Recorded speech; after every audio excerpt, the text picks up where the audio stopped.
is the Nico Lagan Show. Warning. Warning. This show contains explicit content. Listener discretion is advised. Real, raw, and shooting you straight. This is the Nico Lagan Show. And now your host, Nico.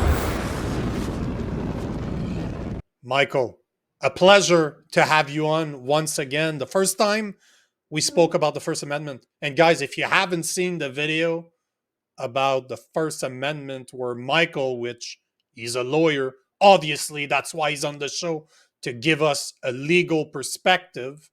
But if you haven't seen that episode, you need to check it out. I'll put it in the comment below so that you can go check it out. But today, we talk about the Second Amendment because there's a lot of crap that's going on in politics right now.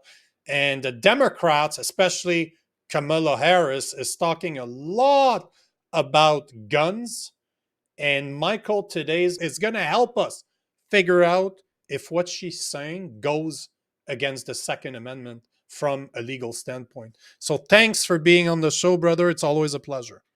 Oh my gosh, thanks for inviting me. I would have been on earlier. Like I said, I had a surprise birthday party last night, so I wasn't quite, up for it super early today. But yeah, the first episode was tremendous. It was really great. My audience really liked the interplay between us and the interview. So definitely I'm glad to be back on again because obviously we want to get the message out, and the more people that watch, the more people that can learn and we can teach them. And so let's talk about the Second Amendment and ask away or show me some videos to react to, and let's make it happen. And guys, if you're listening to this video and you have legal question when it comes to the Constitution, ask me. I will happily make videos on any questions that you have. Michael and I will sit down just the same way we're doing it right now, and we'll break it down from a legal standpoint, because that's the whole idea here. I know the law.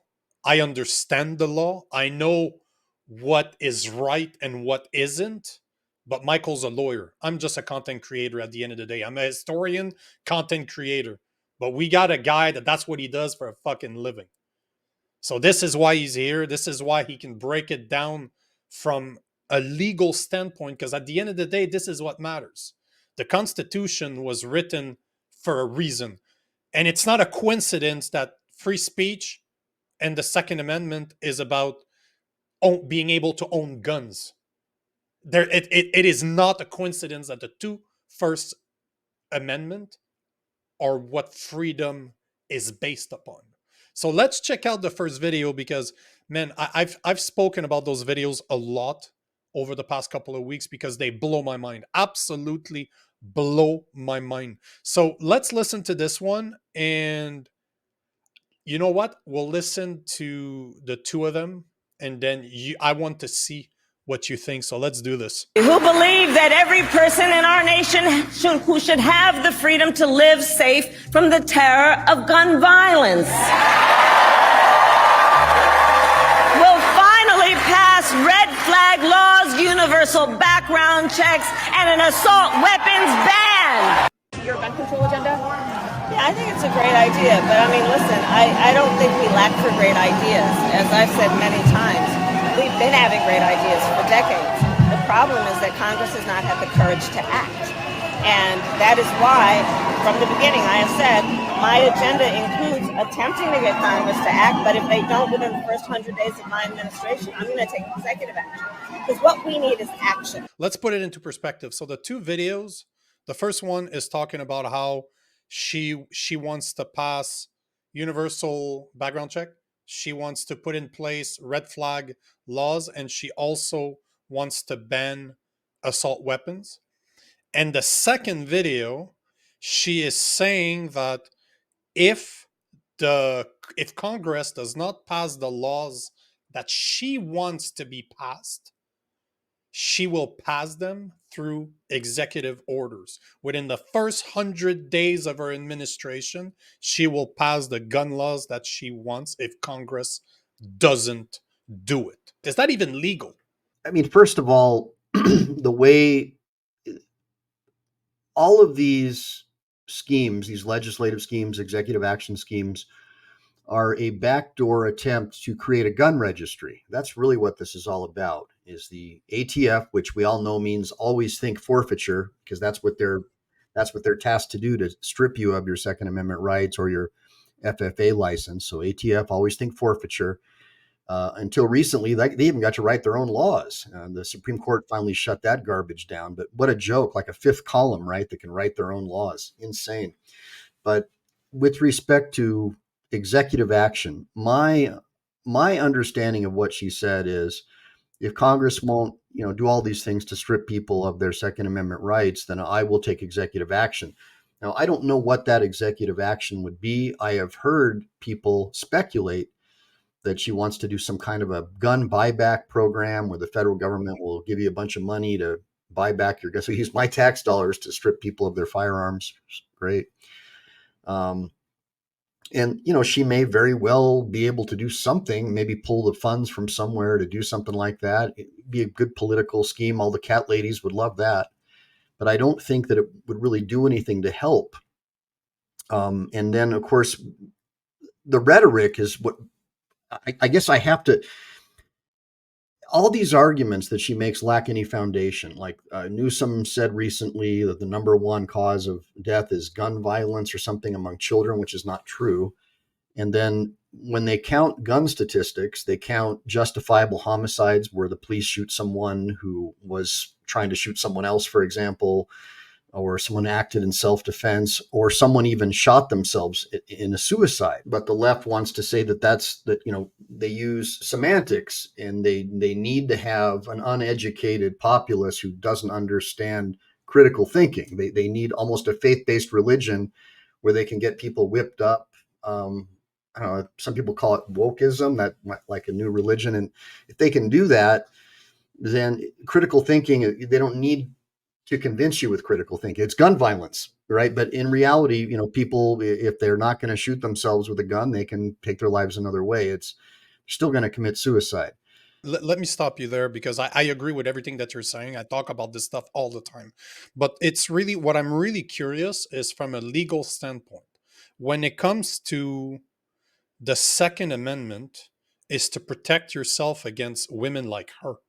That is why the Second Amendment was put in place. And correct me anytime you want if I'm wrong, but it is the Second Amendment was not meant for protecting yourself from a robber. It was not put in place in order to go hunting. It was really put in place in order to protect yourself from a tyrannical government. And the laws that she's trying, and what she's saying upon the laws that she wants to pass, do they not go directly against the Second Amendment, considering that they were put in place so that this would not happen? Well, obviously, from my point of view, absolutely. I mean, from my point of view, I don't even understand how somebody could even get into political office in America running on a platform of stripping people of their unalienable rights. So naturally, this goes back to natural law and John Locke and Thomas Jefferson and the intent and purpose behind a well-armed populace. And it had nothing to do with a National Guard or an army. In fact, a national army is prohibited by our Constitution. That's why every 2 years there has to be a defense appropriations bill to refund the army. The only military that's allowed to exist full-time is a Navy, and that was because it was to protect us from the outside, not right. So there was no standing. So our founders did not want any kind of a standing army. They understood the fact that we were all Englishmen, that we were going to be gentlemen, and all gentlemen were armed in that time. And it was just, historically, that's what sort of separated America, as we came from the English common law tradition like Canada did. And, the Magna Carta and all those other documents that sort of restrained the king, the government, the sovereign, and the king kept on violating those agreements. And that's what led to the declaration, the unanimous declaration, and ultimately our independence from England, was the very constant broken promises. And the bulwark against that happening again was that Second Amendment, that everybody would be armed and the government would have to think twice. But, with people like Kamala, they want to disarm us and, using like a red flag law. Well, now, especially in California, I mean, anything could be red flag. They consider if a parent disagrees with a public school teacher's decision that their son is really a girl, Child Protective Services can take away the parent's kid because it's considered to be violent. So if a red flag law is passed that someone said a violent thing like they're doing in England right now, if you say something bad about the jihadists, the government invited over there to destroy their country, if you say anything bad about them from the United States, even, they're threatening to extradite you over there because you hurt someone's feelings, right? So just imagine how these red flag laws could be used over here. I mean, because now you've got, these academics saying that anything's violent. And violence is what flags the red flag law. Are you following me so far? They could literally say you offended, an illegal alien, and so we have to take your guns away because that's a violent act. Is this making sense? 100%. And this is why, what you're saying is bang on. This is exactly how I understand it too. And the thing to keep in mind for the listeners is that there's a reason why free speech is number one. This is the number one thing. And this is where Americans need to wake the fuck up and realize that the First Amendment, without the First Amendment, you cannot have a Second Amendment. There's a reason why it is the first one. And I'm going to publish a video this afternoon where I explain hate speech and what's going on in the UK, because anything can become hate speech. Absolutely anything can become hate speech because it's based on emotions. And I was using this example where technically me saying that the sky is beautiful, it's a beautiful shade of blue, could be considered a hate to a guy that's colorblind or to a guy that's blind because they don't get to experience it. No, but seriously. And this is where we're coming. This is where we are right now. And not only is free speech under attack because anything can be considered hate speech, but they're very smart in the way they approach it, because one of the things that we keep on hearing, that we've been hearing over the past few years under Biden, and now it's only going to get worse if Kamala is ever put into power, is the common sense gun laws. And I've done a lot of research this week. They're falling back into 5 different categories, which universal background check, the renewal of the assault weapon ban, red flag laws, prohibition on sales to domestic violent offenders, and number 5 is increased funding for gun violence research. Okay, so your list, really quick: domestic violent offenders. That's something that is dangerous. We need to talk about. That's really important because that basically encompasses everything you just said. And you know what, brother? That's why we create good content, you and I, because you see exactly where I'm going with this. This is why I keep on talking about the First Amendment, because number one, universal background check is pretty fucking clear what she's trying to do. I totally disagree with it. This is how Canada is ran, but I totally disagree. And most people that own guns disagree with universal background check. Although people on the left are saying that 90% of Americans agree with universal background check. I'm like, yeah, fuck you. There is no way in hell. Where'd you get those statistics from? Well, the problem is all these euphemisms, they'll have a law like, the bill to protect babies, but it's really about, a welfare check bill that has nothing to do with babies. They'll just give it a name, and especially the cat ladies, they fall for this stuff. It's like, it's unbelievable. So that's kind of what we're faced with. We have a situation where what you just discussed, the potential domestic violent extremist thing, that is what is going to be used to strip everyone of all of their rights. And so, number one, universal background check, pretty self-explanatory. We all understand what that means.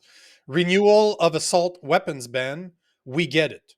But what is an assault weapon? It does not exist. It's a marketing term. It's based on aesthetics.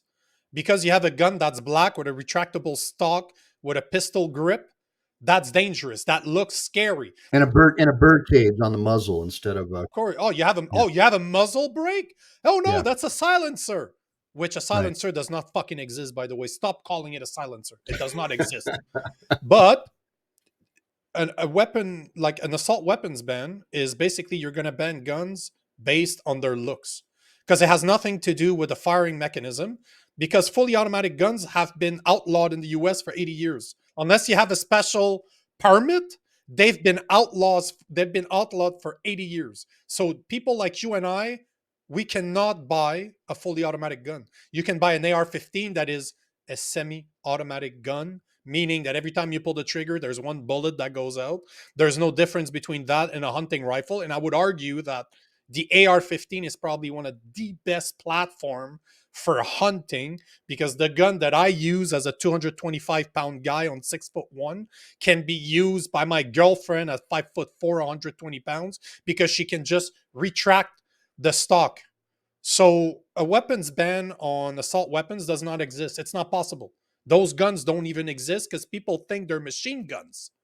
If you ask a liberal, a leftist, define what an assault weapon is, they're going to tell you that it's a black gun. They're going to tell you that it looks military and that it's a machine gun. Don't exist. Right. That's one of the biggest problems, is just a lack of education. Most of the academics, academia has become a faith-based religion. You know, if you go onto a campus, it's like some weird, like, I don't know, like a cult, almost like a Jim Jones kind of a religious cult. And they just believe certain things despite the fact that there's proof that these things they believe aren't true. The assault weapon thing, you're right. All an AR-15 is a semi-automatic center fire rifle, no different than a Mini 14. It's got a mag that you can drop, and people on the left call them clips. They don't even use the right terminology, but they think that they know what they're talking about. So it's disheartening and disconcerting to even try to have a conversation with them. And then they'll call it a weapon of war. And the term assault weapon is actually a military term, and it has to do with a 3-round burst or type of a weapon that is capable of firing fully automatic. And an AR-15, like you said, it's just a semi-automatic centerfire rifle. The reason why you hear about them so much is because it's the most commonly owned weapon. So of course they're going to be used in more crimes as well. If there's a gun crime, it's highly likely to involve an AR, because it's like everybody drives a Toyota. There's going to be more car accidents with a Toyota. But what they do is they come up with these crazy statistics. They call it a weapon of war, since it's black or whatever, and they want to outlaw it. But there's no constitutional basis for that to be happening. And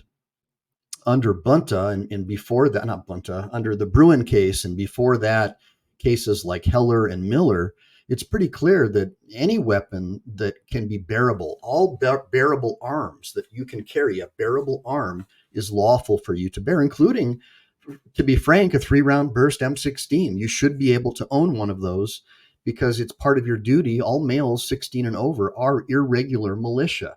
That is your duty, to defend your home and hearth, and to be well regulated. And of course, the left will say, well regulated means, like heavily licensed, and the government has to do all this stuff. All well regulated meant at the time of the forming of this country was well educated, well instructed, somebody who knew the proper use of firearms. So like, when you see these people showing you their guns on YouTube, and they'll put their hand over the muzzle and do all this stupid stuff, they're people who should not be able to keep and bear arms. So I just don't think that the government should be the people responsible for regulating who should and shouldn't have weapons, because one political party could weaponize something like that against the other and try to take away their firearms, which is kind of like what we see happening right now, I think, in Canada, right? 100%. This is exactly what's happening in Canada, and it's been happening for the past 8 years. Ever since he gained power.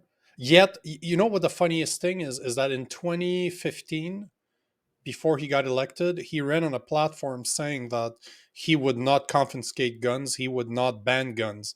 Yet, as soon as he got elected, he started banning guns. And I have guns now that I own guns, like my handguns, for example, that have no use anymore. I cannot literally take them out of my house. Yet when I bought them, I bought them under a conservative government. I competed with those guns. And now there are paperweight that I can't even sell. I'm not even allowed to sell my guns. And what's even more messed up is that he passed laws that guns like handguns, for example, cannot even be grandfathered. So I cannot even give them to my children. When I die, they can't even take them. Even if let's say that 20, 30 years from now, they still have guns in Canada, which I don't believe for a second that it's going to happen. But let's say that I smoke a lot of weed and I Yeah, believe this crap. That would mean that my guns would have to be destroyed. Property that's that right. I've owned, that I've paid for, that was legally obtained. But to a communist, they don't believe in property rights, so it's not a big deal to them. And you know what? It's unfortunate, but the guys need to, Americans really need to look at what's going on in Canada to understand what's the next step for the US if you guys actually elect a woman like Kamala Harris. And then you can look at Venezuela to see what's the next step after that. And then look at China to see what the end result is. Right? So right now, you have you have the US that's on its way to communism, that's been invaded by cultural Marxism for the past 60 years. Now you have Canada on your northern border, that you can see what happens when you actually have a cultural Marxist that's in power and what he can do within 8 years. And then if you look at Venezuela, you have, because the next step after Marxism is to become a socialist. So you look at Venezuela and you look at the president that was before Nicola Maduro, which I can't remember, Chavez.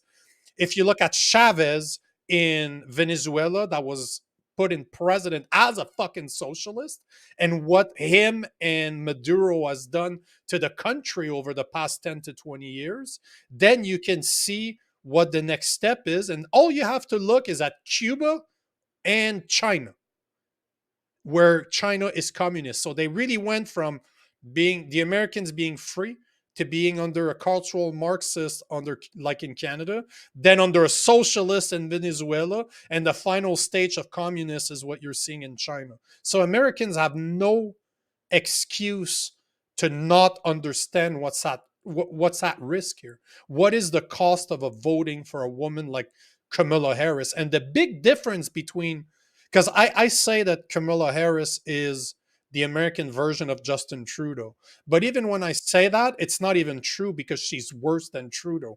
Because Trudeau lied through his teeth before he got elected to say that he would never go after guns. She is going after guns, and she's telling you out loud. The first video we played where she's saying that she will pass universal background check, she will ban assault weapons, the same thing as putting flag laws in place. That was her first speech as the Democrat candidate. So that's not even 2 weeks old. So she's saying out loud for everybody to hear, I am coming after your guns, which Trudeau didn't even have the balls to say. I don't know that he has balls, but just to say that he did the metaphorical balls to say so. So she is a tyrant in the making. She is literally a dictator in the making. You know, the press doesn't want this kind of stuff out there, because we know that, you know, the big tech has a revolving door employment scheme with CIA employees and FBI employees, and the Twitter files, it was finally uncovered that basically, you know, basically like Google and Facebook became basically a branch of the Democrat Party, and they were censoring anybody who had conservative content, and they were trying to shut down anything that Trump said that, you know, about the riots, like be safe, be peaceful. They tried to get all that, remove that, and ban him before that could get out. Just crazy stuff, you know. And it's like, you know, I was never even a hardcore Trump supporter or anything. I could just see that, wow, I mean, this is crazy. These guys are really politically targeting people using social media and these big tech companies. And so lo and behold, now we know that the FBI, starting, I think it was March 4th, it was exposed by Congress, a fact-finding committee found on the record that the FBI has been once again illegally spying on the American people using metadata from banks. So if you own a firearm, if you purchased a firearm from Dick's, Cabela's, any sporting goods, even if you shop at Dick's, or if you support legal immigration or the Second Amendment, somebody who types keywords in a search or has a purchase about ammunition, anything like that, through the bank records, now you're added on a list of potential domestic violent extremists.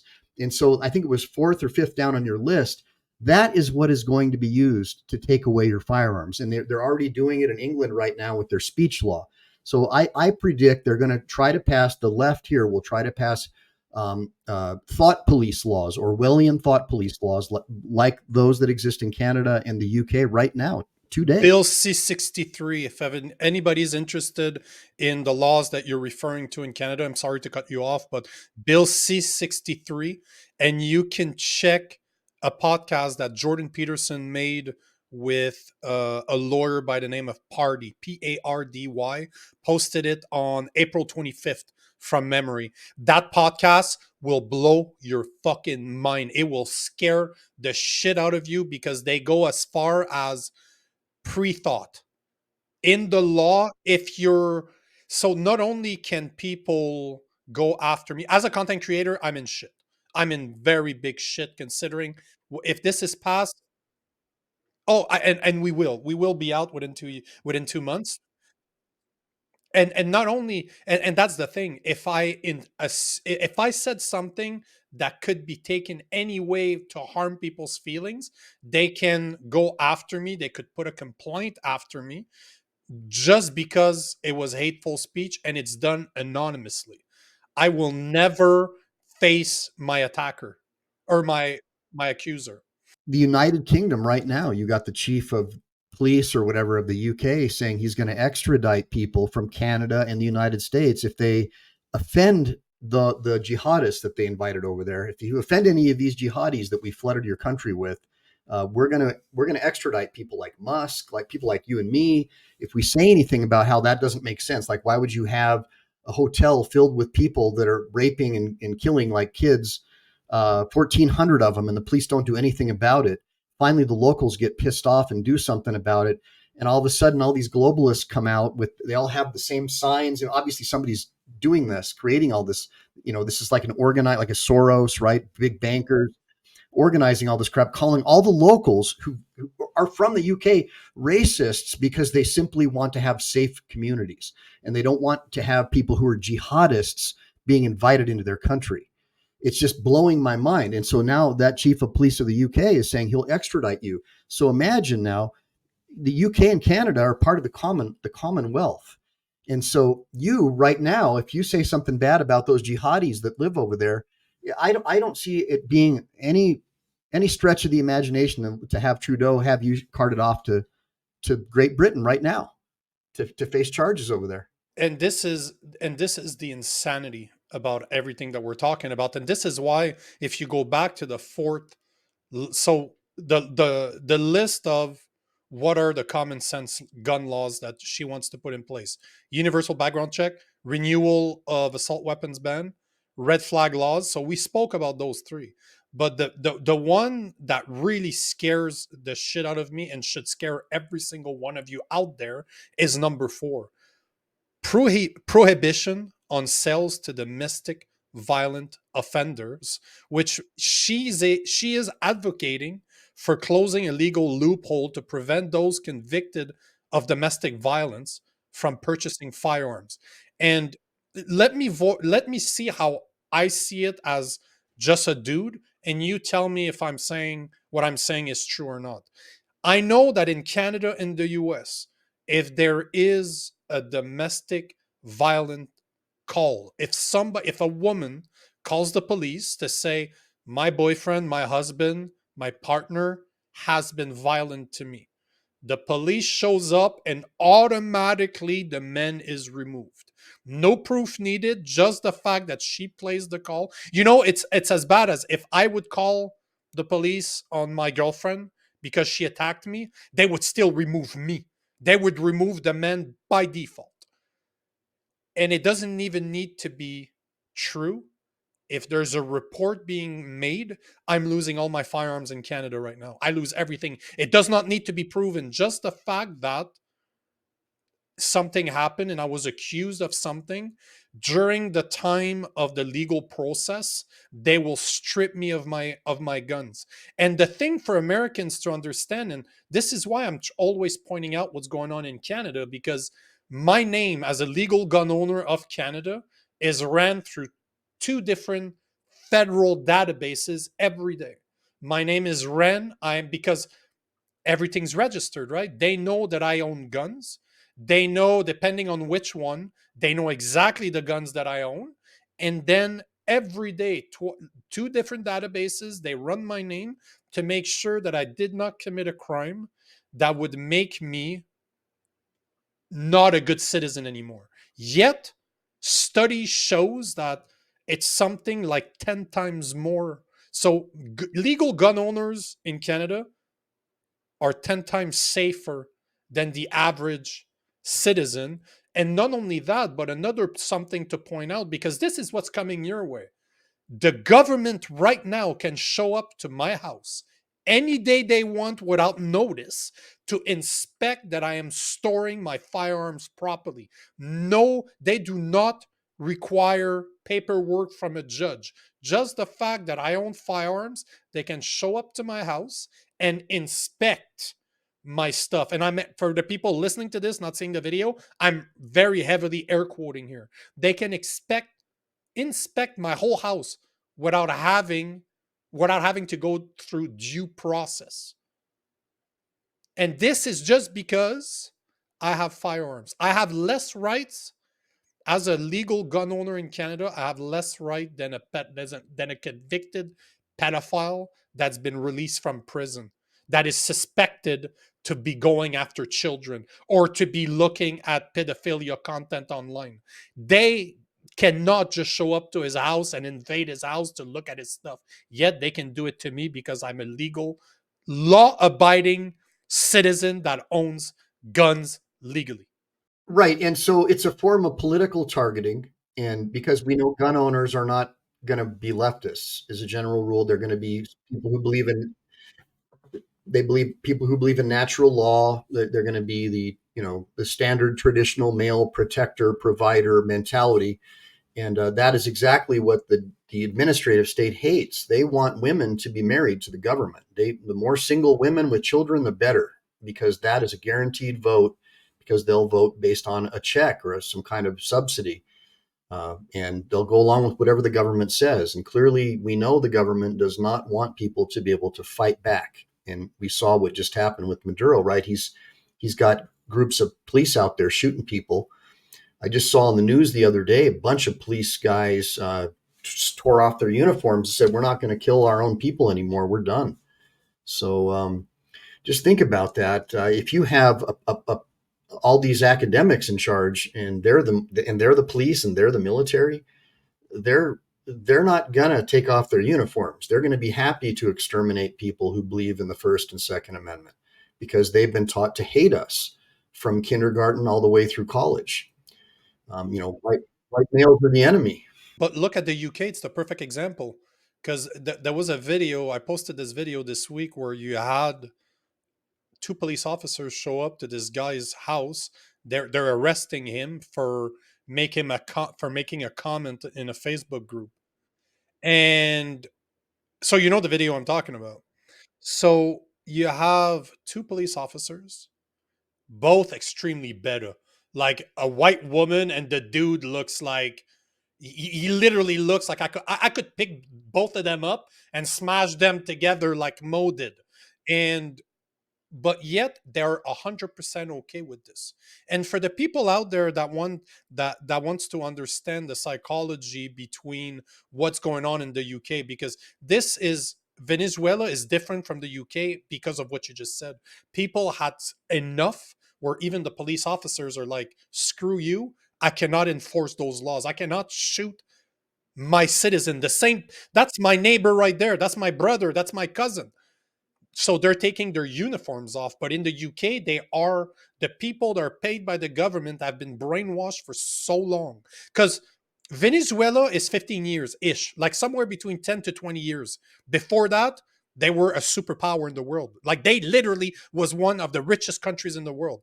But here in Canada, in the UK, and in the US, Marxism has been at work for something like 60 years. So they've been brainwashing everybody. And now those people that have been brainwashed since they were kids are in power. So they don't see us as equal.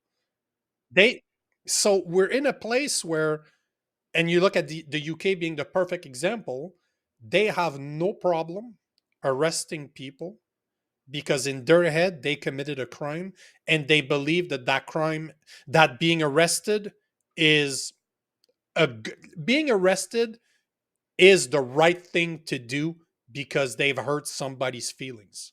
And this is the insanity, is that they are carrying those arrests. And this is, if you look, I don't know if you ever read the book Battalion 101 about the Second World War, where they talk about the German police. Because you had the army that would invade countries like Poland, for example. Oh, you're talking about the SSVT, where they would come in and exterminate people in Poland, all the Jews and everything? Yeah. You had the army that would invade their the countries that were around them, like Poland. And then once the army would take control, they would send the German police to maintain order and get rid of the people they didn't want there. So the undesirable, that's a good way. So there's this guy that yeah, let's just call them Jews, because that's exactly what they were. But Battalion 101 actually talks about the mindset. It's a psychological book that talk about the mindset of the people. And all those guys that were in the police were all sick at the beginning, exterminating people. They didn't want to do it. They got sick, but they would pump each other up between the same battalion, saying, hey, you're a bitch, you're a pussy. What the fuck, bro? That's the enemy right there. So they committed some of the most violent crime you can think of on a population that couldn't even defend themselves, and they were able to tell themselves, the police officers, that they were doing the right thing. And that's what you're seeing in the UK. Hey, I don't know if I'm able to share with you. I just want to just share this with you, because I shared this with my audience the other day. Let me see if I can. This is it. Okay, take a look at this. Let me see it. Yeah. Okay. Okay, cool. So I'm going to go ahead and play this really quick, dude, because it's only 1 minute, and it really ties in with a lot of the stuff we're talking about. Because when you talk about the potential domestic violent extremist thing, these are the guys right here. They're going to say that you offended someone over in Canada, in the UK. You defended one of our Muslim, guests, and therefore they were offended, and now we're going to come and get you. Listen to what this guy has to say. This is just unbelievable to me, what this guy's saying, man. We will throw the full force of the law at people. And whether you're in this country committing crimes on the streets or committing crimes from further afield online, we will come after you. Talk to me about that, because we have seen some high-profile figures whipping up the hatred. You talked about it in there with the officers, in fact, about this being added to by online commentary. I mean, I'm even thinking of the likes of Elon Musk getting involved. What are you considering when it comes to dealing with people who are whipping up this kind of behaviour from behind a keyboard, maybe in a different country? Being a keyboard warrior does not make you safe from the law. You can be guilty of offences of incitement, of stirring up racial hatred. There are numerous terrorist offences regarding the sort of publishing of material. All of those offences are in play if people are provoking hatred and violence on the streets, and we'll come after those individuals just as we will physically confront on the streets the thugs and the obs who are causing the problems for communities. Well, I can unshare. Yeah. I know it's not exactly Second Amendment, which is what the show is about, but it kind of is, because what they're going to do is they're going to use these hate speech laws and say that you are guilty of violent speech, and they'll use it as a pretextual justification to take your guns away pending the hearing on your hateful incitement of violence. Because clearly, if you're inciting violence over in the UK as a keyboard warrior, well, clearly, and since you're already on a registry in Canada, they'll come and they'll say, well, this guy's already got guns on our registry. This guy's dangerous. We need to take his guns away right now. In the United States, I mean, with Harris and with Obama constantly going over there and hanging out with their new prime minister, who basically is exactly like Obama, right? Like to a T, the woke, critical race theory, white people are evil mentality, right? All that stuff. I could see it being very easy that, especially with voting machines and, illegal aliens redistricting everything blue just with their bodies, that a law could be passed or a treaty could be passed with that chief over in the UK by someone like a Kamala with a fully packed Democrat Congress, right? To where they could start extraditing patriots and disarming them that way, or just taking away their firearms because the UK has decided that you're a hateful person, and therefore that's a violent act because you said something bad or negative about one of our guests that's a criminal that we invited in. So since you insulted one of our criminal guests that's having their way with your women, well, we don't like that. So not only are we going to throw you in the clinker, but we're going to take away your guns. So that's something that I wanted to point out, is that I believe that the speech laws are going to be the primary way that the U.S. government takes away people's right to keep and bear arms. They're going to declare you a domestic violent extremist pretextually and use that as a reason to take away your firearms. What do you think? You're bang on. This is exactly why the number 4, prohibition on sales to domestic violence offender. What does that mean? Who gets to, and this is the problem, and this is what I talk about all the time. Who gets to define that? Who gets to define hate speech? Because hate speech is a blanket comment. Anything is hate speech. Because if I hurt your feelings, something that nobody gives a fuck outside of you, your feelings matter to one person, maybe your mother, outside of you. Outside of that, nobody gives a fuck about your feelings. Laws should never be passed based on how somebody feels.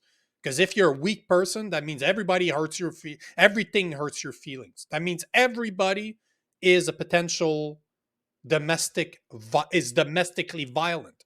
And this is the problem. This is exactly what the issue is. Who gets to define what a domestic violent offender is? And this is the issue.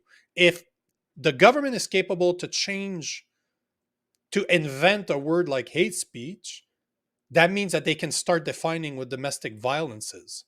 Because technically, when they say domestic violent offender, they're talking about a domestic relationship. They're talking about the relationship between a man and a woman, a husband and his wife.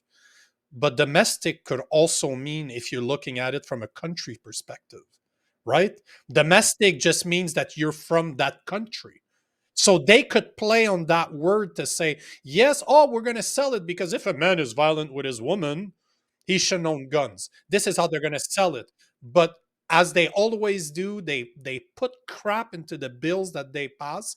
And you know that domestic word will become domestic terrorism. That's right. And the big problem that we face in modern society is we imported an education system from Prussia. And that was basically distributed across America by the Rockefeller family. And basically, public schools are basically like a prison, and Pavlov's dog experiment that was brought here by the Rockefeller family because the King of Prussia's army retreated in the face of Napoleon, and they were not well disciplined, and they ran over their officers. And so he said, the King of Prussia said, I will never, ever have my men retreating against their officers again.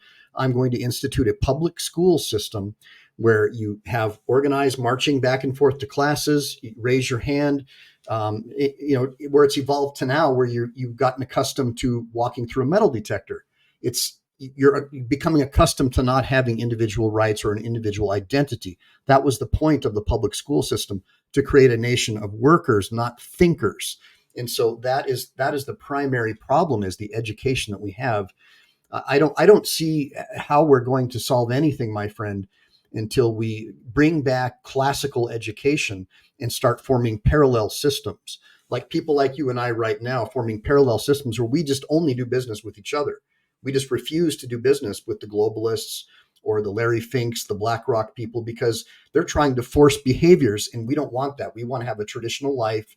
Our wives want traditional lives. Our children have the right to have the same traditional thousands of year history of tradition that was passed on by our ancestors. There's a lot of positive wisdom there, and we don't need these globalists telling us how to think.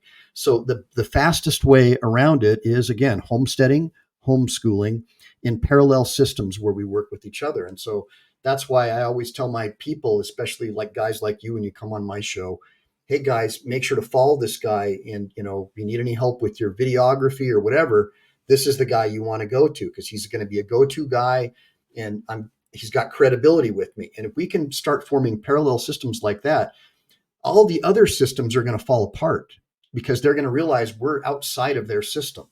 So I don't know. What do you think about that? Bro, I've been doing this for years. If I go to your profile, if you and I are going to work together, I go to your profile and you have your pronouns listed, I don't do business with you. No, but this is how simple I make it. If you want to do business with me, no problem. I'll check your social media. If there's pronouns on your page, we're not doing business. We're not going to get along. We are not going to get along. Right then and there are little things that you can recognize that will identify people that do not share the same ideology as you do, that don't think the way that you do. And I couldn't agree with you more because, and you know, at the end of the day, that's why I do what I do. A lot of people have approached me in the past telling me, why don't talk about Canada? I don't create content for Canada. I don't. Because we're at a point where we're so fucked that I don't know that I can really do something about it and change Canada. But I can create content for Americans to say, wake the fuck up, because this is what's happening in Canada. And if you're not careful, this is what's going to happen to your country. But you guys have the chance to change it. And this is why this election right now, the election in November, is not about left versus right. It's about good versus evil. Man, I'll tell you, just being a Marine and having heard this Walsh guy, say that he carried a weapon into war. I mean, that's stolen valor, man.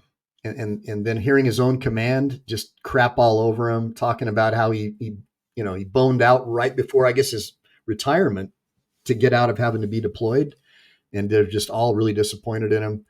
It's worse than the Swift boat thing with Kerry. I don't know, man. I'm really worried about this country.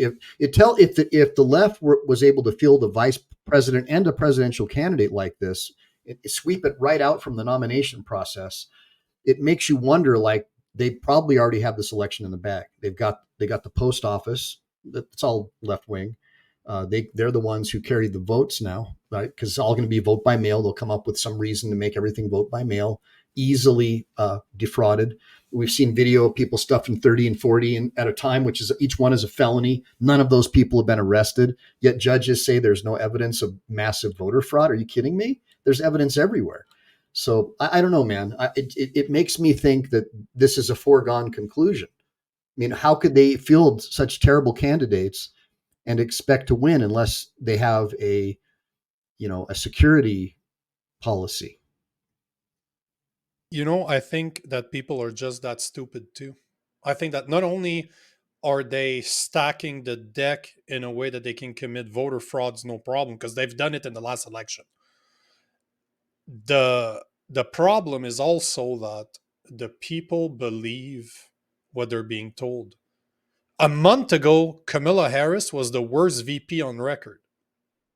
Now she's the Democrat savior. I've seen so many videos of left-leaning people being asked, what do you think about the fact that a month ago, Biden was healthy, ready to go. He was running to be the next president. He had a disastrous debate with Trump, but he's still going for it. It's going to be okay. There's 2 more of those debates. Yet within the span of 2 weeks, he went from being healthy, ready to go, to catching COVID, to dropping out of the race, to endorsing Kamala Harris. Then Gavin Newsom, Hillary Clinton, Big Mike Obama all endorsed her right off the bat. So there was nobody left to compete against her. And one thing that people never talk about is the fact that there was a limit to put any other people's candidature to be eligible for the Democrat, to represent the Democrat. It was June 30th. So everything happened after the deadline, so that even if people were complaining, legally, the only person that could be the nominee is Kamala Harris. It's Yeah, I mean, this is a big tech takeover. This is World Economic Forum. but this blows my mind. This part blows my mind that people from the left that are always telling that Trump is going to destroy democracy are okay with a party literally destroying democracy in front of them. Literally, that's what they're doing.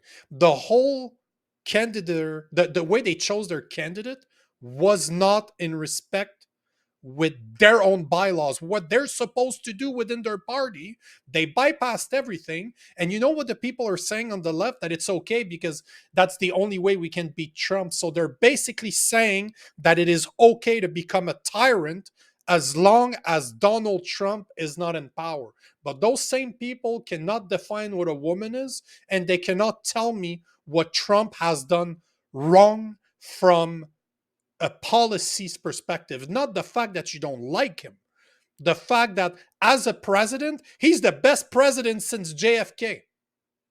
Well, the people on the left say the people on the left say that because of the abortion thing, that's the defining issue, that the women won't vote for him because I guess they can't have an abortion or something, and that's kind of where the dividing line is, I think. It's going to fall down on three things.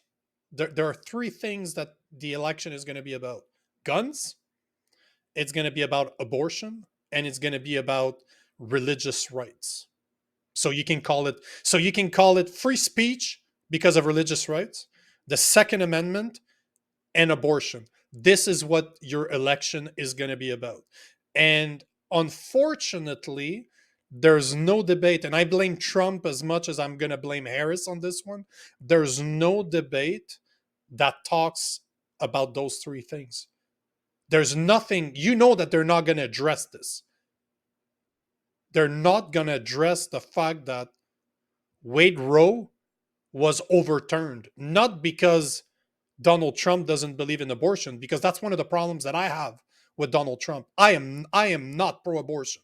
I do not believe in abortion whatsoever. But the people that got rape, incest, which is less than 1% of the cases, are either incest, rape, or the woman cannot physically carry it to term because it would kill her. But 99% of abortions in the US are based because they're using it as a contraceptive measure, because they're not accountable for their action. Close your fucking legs. Stop sleeping around. If you're not ready to have kids, don't fuck around. That's it. Well, they also have the IUD, like the copper IUD, and that doesn't even require any kind of a chemical. And they say, well, guys can get themselves fixed too. And it's true, guys can, but that does affect your ability to get an erection and your testosterone count, which would affect her pleasure. So I think the IUD is actually a pretty good idea if you're going to be sexually active as a female. Just get that. But this is more of a value system that's problematic. Our virtues as a society is no longer virtuous. We believe in ourselves instead of believing in helping others and believing in God. That's why I'm saying that those are going to be the main three things. It's going to be about religion, it's going to be about abortion, and it's going to be about gun rights. And unfortunately, for most people that are not educated whatsoever on those three subjects, they lean to the left. But they're so decisive. Because in Canada here, for me to say that I am against abortion, I would be crucified on any stages. Even though I can explain it in a way to say that it's an accountability problem. It's because you don't want to be accountable for your actions. It's a states' rights issue now, so the states get the right. But as it should be. And this is the part that's not being discussed. When they overturned Roe, it wasn't to say that abortions was illegal. It wouldn't be a federal problem anymore. They're pushing it back to the state to say, this is your state legislation, deal with it. And I think that it's brilliant. You have 52 fucking states. You have plenty of places that you can go live in if you don't agree with the policies of where you live. If you're pro-abortion, go fucking live in California. Don't go to Texas. Don't go to Arizona. Don't go to Alabama. If you want to keep and bear a firearm, go to Nevada or Texas. Don't live in California. It's that simple. Just leave. and see, and this is the part that you and I both agree on, and that has to do with the First Amendment and the Second Amendment. If you're not, if you don't want to be controlled by your state, it doesn't matter for what you can say or what if you can bear arms. We will move to a different state. It's super simple. I literally traveled through 23 of your states over the past 2 years, and you know what? You know where I would live? Florida, Tennessee, Alabama, and Arizona. I would not live. I spent a lot of time in Colorado. And you know what? Colorado used to be cool. Now it's a fucking leftist state that don't care about gun rights and loves abortion and don't like to be hard on criminals. You know what? I wouldn't live there. That's it. It's really that fucking simple. If you're tired of California, people are moving to Colorado and they destroyed Colorado because they wanted to duplicate California. But that's your right. Well, believe it or not, the majority of people that have fled California in the last couple of years are mainly families with children who don't want their kids exposed to like the drag queen crap in the public schools. They're tired of it. These guys like Wiener up in San Francisco pushing all this like Harvey Milk Day and all this pro pedo crap. Parents don't like it, man, and we're leaving. We just don't, and especially like Latinos hate that crap. Like, leave our kids alone. Why do they have to target our children? That's where the overreach is just unbelievable with these people. Just leave our kids alone. You have no right to my child's brain other than reading, writing, and arithmetic should I choose to put my children in a public school. What's interesting about what you just said, though, the Latinos are heavily going to vote for Trump. Heavily. Because people don't understand how conservative Latinos are. They're Christians and they have some of the biggest value when it comes to family traditions. They believe in the family. And as you said right at the beginning, and you know, the other day I fell on a Pew Research about who constitutes the Democrats and who are the people that vote Democrats and who are the people that vote Republican. You know what the biggest difference was? To something somewhere between 61% to 70% of women that are not married with no kids are Democrats. So what JD Vance said about cat ladies, as hurtful as it might be for people's feeling, he's 100% right. You look at the statistics between family people normally vote Republican. Single people vote Democrats depending on their age, but I'm talking about women, especially white women Democrats. They're fucking evil.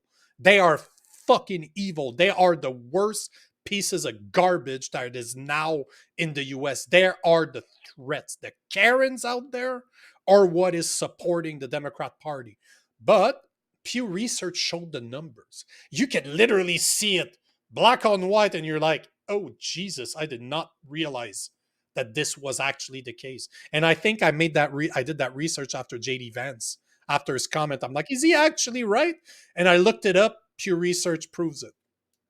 Yeah, it's pretty wild. It's sad from my perspective. You know, I have a daughter and I want her to have the right to grow up and find a nice guy and get married and have her own family. And you know, these kids are being bombarded by the administrative state that, you know, women are strong and they need to be independent and go work in a cubicle all their life and have cats basically and become a ward of the state and not have a man. That's the problem that I have with the administrative state is they want to replace fathers with the government. And it just rubs me the wrong way, man. And I think that it's psychologically damaging to many women too, to not experience that ballet dance of an amazing relationship with someone of the opposite sex that you're going to procreate with, because your body is just designed biologically to be able to have kids, and the joy that it brings out all those matronly things. It changes your hormones after you've had kids. It just, like, women become, it's almost like when they have kids, the butterfly comes out from the caterpillar's cocoon.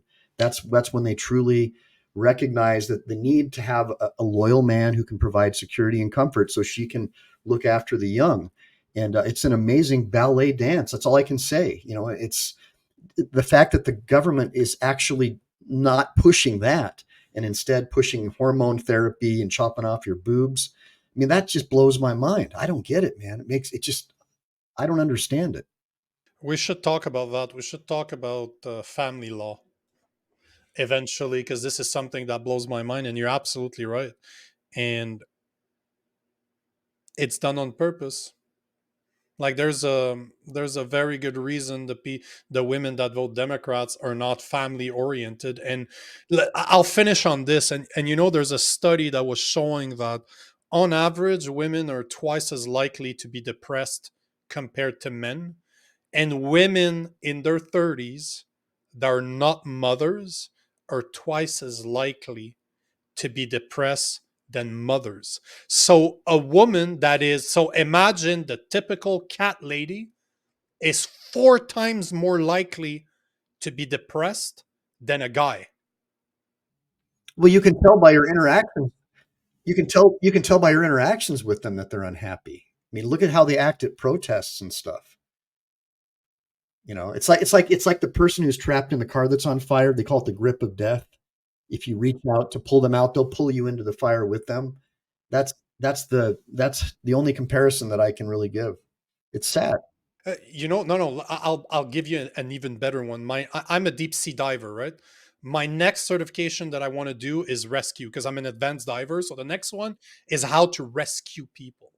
And I've watched a class, like I haven't taken it yet, but I was just watching people in the pool when they were doing some of the certifications. And you know what they teach you? That the one thing that somebody that is actually drowning will do, they will try to push you under in order to survive. Is that not the perfect image? I can try to come rescue you to actually save your life because I'm cool, collected, I am trained into doing this. I approach you in a way where you need to take them from the back.